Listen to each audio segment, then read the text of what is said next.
BRS party working president మాజీ మంత్రివర్యులు కేటీఆర్ గారు మాట్లాడిన ఏ విధంగా ఉందంటే, గురుగింజ తన నలుపు ఎరగనట్టుగా మాట్లాడుతున్నట్టు మనకు చాలా స్పష్టంగా అర్థమవుతా ఉన్నది.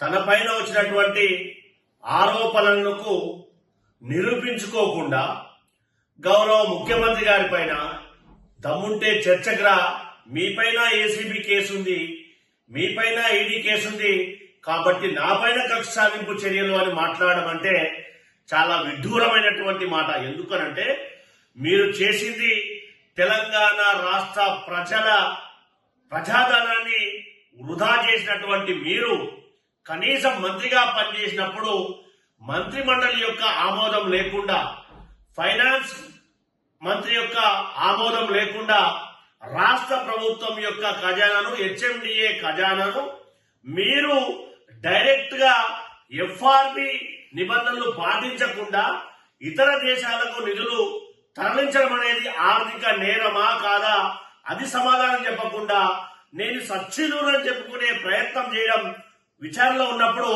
ఎంతవరకు సమంజసమో మీరు ఆత్మపరిశీలన చేసుకోవాలని చెప్పి విజ్ఞప్తి చేస్తా ఉన్నాం. దాంతో పాటు మీపైన వచ్చినటువంటి ఆరోపణలను డైవర్ట్ చేయడానికి బీఆర్ఎస్ పార్టీ తెలంగాణ రాష్ట్రంలో ప్రతిపక్ష పార్టీలే లేకుండా చేసినటువంటి బీఆర్ఎస్ పార్టీ ఇప్పుడు అభివృద్ధికి ఆకాంక్షితులైనటువంటి బీఆర్ఎస్ పార్టీ ఎమ్మెల్యేలు కాంగ్రెస్ పార్టీలో చేరుతుంటే వారిని ఇప్పుడు ప్రజాస్వామ్యం గురించి మాట్లాడుతున్నటువంటి హరీష్ రావు గారు గాని బీఆర్ఎస్ పార్టీ వారు గాని ఆత్మపరిశీలన చేసుకుని మాట్లాడాలని చెప్పి కాంగ్రెస్ పార్టీ పక్షాన సలహా ఇస్తున్నాం. దయచేసి మీరు గతంలో ఏం చేశారు?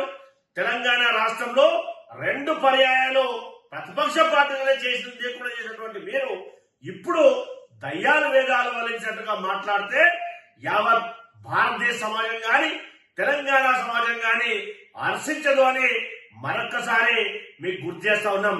దాంతో పాటు మీ పైన వచ్చినటువంటి ఆరోపణలను ఏవైతే మీరు చేసినటువంటి ఆర్థిక నేరాలు ఉన్నాయో దాన్ని నిరూపించుకోండి.